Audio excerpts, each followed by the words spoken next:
बिस्मिल्लाहिर्रहमानिर्रहीम अस्सलाम वालेकुम and welcome back to my channel educational tips. कैसे हैं आप सब? आई होप सो आप सब बिल्कुल ठीक ठाक होंगे। स्टूडेंट्स, आज ही मैं आपके साथ शेयर करूंगी इस बुक की लास्ट यूनिट जो कि है हमारे पास unit number 12, the king keeps his appointment. इसलिए आज मैं आपके साथ एक्सरसाइज का सोल्यूशन शेयर करूँगी। तो चलिए स्टार्ट करते हैं।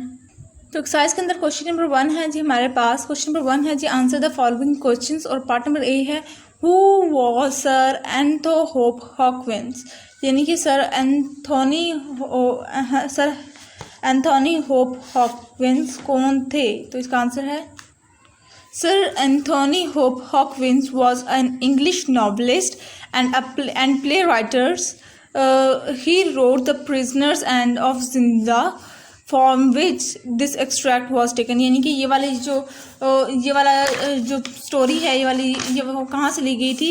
ये ली गई थी प्रिजनर्स ऑफ जिंदा से। ये वाली छोटा सा एक्सट्रैक्ट, इनके वो छोटी सी कोई सी पीस छोटा से जगह से ली गई है। थोड़ा सा कोई पार्ट शेयर कर देना। How does Sept wake Rudolf up? तो जिसका आंसर ये है Sept wakes Rudolf up by throwing a bucket water over him, यानी कि उसने किस तरह से उसको जगाया, उसके ऊपर पानी की बाल्टी फेंक कर उसको जगाया। सी आ जाते हैं what time of day is it when Radloof wakes up? और वो क्या कितने बज रहे थे जिस टाइम रडलूफ उठा? it's 5 o'clock, यानी कि वो सुबह के 5 बज रहे थे उस टाइम। उसके बाद आ जाते हैं जी डी पार्ट पे। what is wrong with the prince? Prince के साथ क्या हालत हुआ? the prince has been poisoned by his brother, यानी कि इसके साथ गलत हुआ था ना कि उसको वो पॉइजन उसको दे दी थी, उसको भाई ने उसको खुद ही पॉइजन दे दी थी। अब ई पार्ट पे आ जाए। What plan do the man make? What does Rudolf need to do to make its work? अब प्लान क्या बनाया था और रडलूफ को क्या चाहिए था कि उसका प्लान जो था वो वर्क कर जाए। The man plan to make Rudolf pretend to be prince. He will attend the coronation so that the prince's wicked brother is not able to steal the throne. Radloof has to shave off his beard and moustache to make it work. ठीक है जी। उसके बाद आ जाते हैं F पर। What will happen if the prince misses the coronation? अगर क्या होता अगर प्रिंस जो था वो अगर कोरिएशन को मिस कर देता। The prince brother will take the crown in if the prince misses the coronation. अगर वो मिस कर देता इस कोरिनेशन को तो उसके भाई को वो ताज मिल जाता जी। What will happen to Radloof, Sapt and Fritz if back Michael finds out what they have done? अब क्या होता अगर माइकल को पता चल जाता सारा हकीकत का? ठीक है, तो इसका जी आंसर ये था हमारे पास जी पार्ट है। तो they will be killed, तो वो मारे जाते तीनों के तीनों। ठीक है, अब आ जाते हैं जी एच पार्ट पर। एच है जी what problem might Rudolf come across at the coronation? क्या प्रॉब्लम थी? He might be detected and killed, ये इसका एच का आंसर है। ठीक है, अब आई पे आ जाएं। Why does Rudolf agree to pretend to be the king?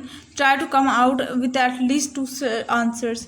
आपने 2 आंसर के थ्रू बताना है कि रडलूफ अगर प्रिटेंड करता है किंग की तरह तो उसने किस तरह से किया। ठीक है, तो ये जिसके पास मैंने आपके लिए 2 आंसर लिखे हुए हैं। The prince is his friend and he does not want to throne to be taken from him, ये एक पहला आंसर है। और दूसरा है he is under pressure from Sept and Fritz। ठीक है जी, he is under pressure from Sept and Fritz। अब आ जाते हैं जी क्वेश्चन नंबर 2 पर। क्वेश्चन नंबर 2 है जी answer the following question with reference to the context. If we are detected I will fight Black Michael to the death, sit in that chair man। अब part number A है who say this? ये कहा था किसने? सेप्ट ने कहा था। Who is he talking to? वो किससे बात कर रहा था? रडलूफ से बात कर रहा था।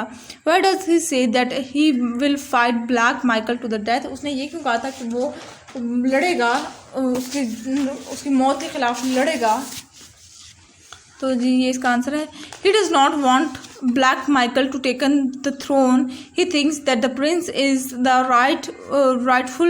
rightful heir to throne. He is already to fight Black Michael to death to stop him from becoming the king. जिसका आंसर है। ठीक है, अब आ जाते हैं बी पार्ट पे।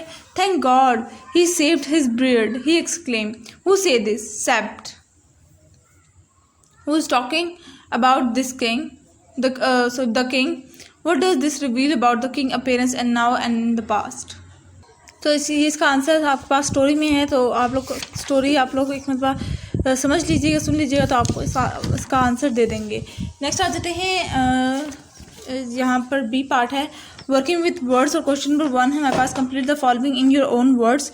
ईच सेंटेंस आपने हर सेंटेंस को आप लोगों ने खुद कंप्लीट करना है, अपना ही तरफ से एक जुमला बनाना है। तो मैं आप लोगों को सारे के सारे जुमले दिखा देती हूँ, ये लीजिए।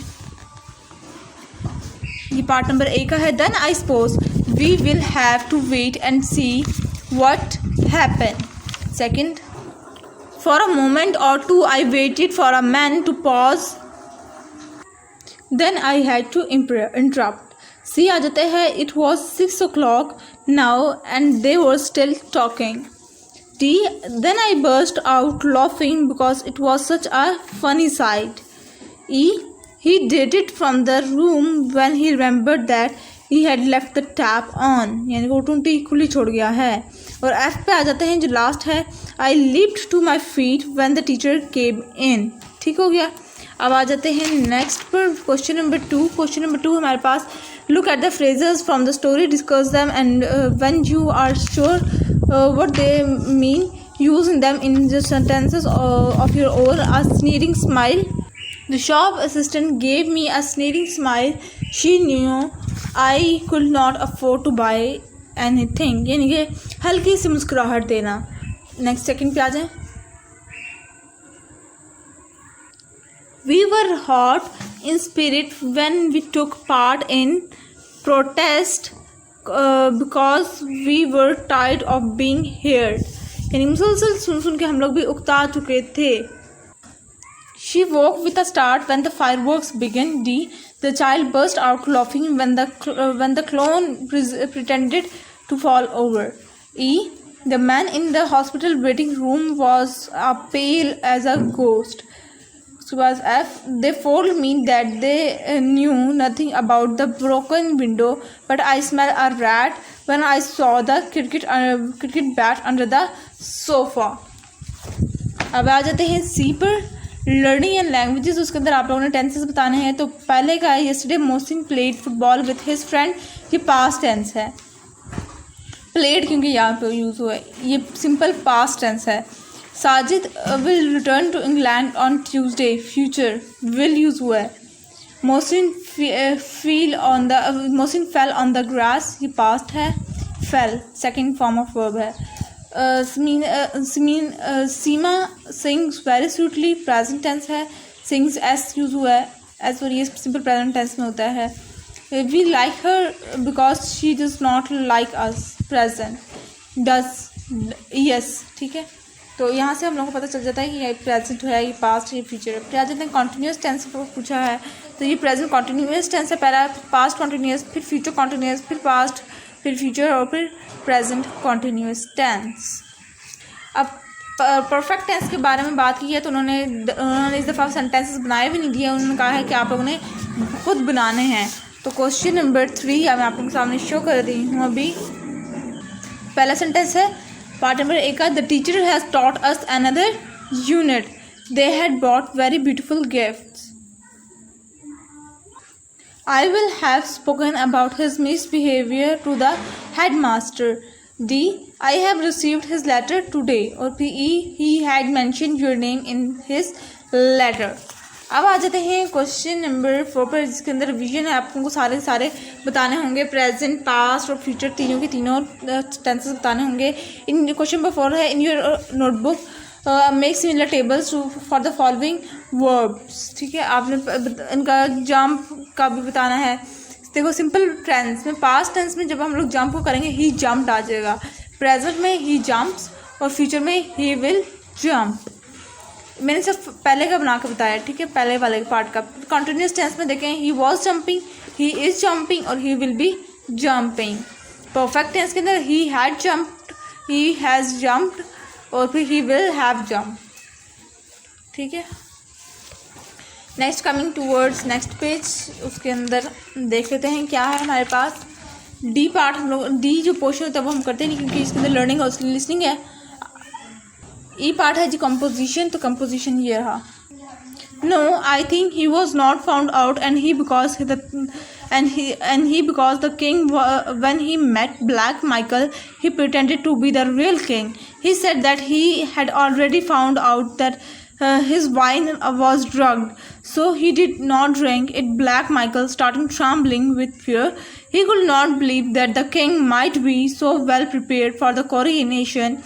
When he saw that his plan failed and he is about to be caught and killed, he fell to the jungle. Later on, the real king recovered and was crowned in secrets. Nobody even knew that Rodolph had pretended to be their king for a few days. यानी कि जब वो उसकी सारी चालें नाकाम हो गई तो फिर असल किंग को जब होश आया था तो फिर वो जब रिकवर हो गया था फिर उसको अलहदा से ताज पहना दिया गया था और बनस्बतन आवाम के सामने प्रिटेंड किया जाए, आवाम को दिखाया जाए कि देखो हमारे साथ ये जुल्म हुआ है। उन्होंने ये नहीं दिखाया और आराम स्कूल से सारा अपना मामला सुलझा के वापस हर कोई अपनी जगह पर आ गया था। ठीक है जी, तो ये था आज का लेक्चर। आई होप सो आपको समझ आ गया होगा। अगर आज का लेक्चर आप लोग समझ आ गया है तो मेरे चैनल को सब्सक्राइब कर दीजिएगा, वीडियोस को लाइक कर दीजिएगा और साथ साथ बेल आइकन को प्रेस करना मत भूलिएगा।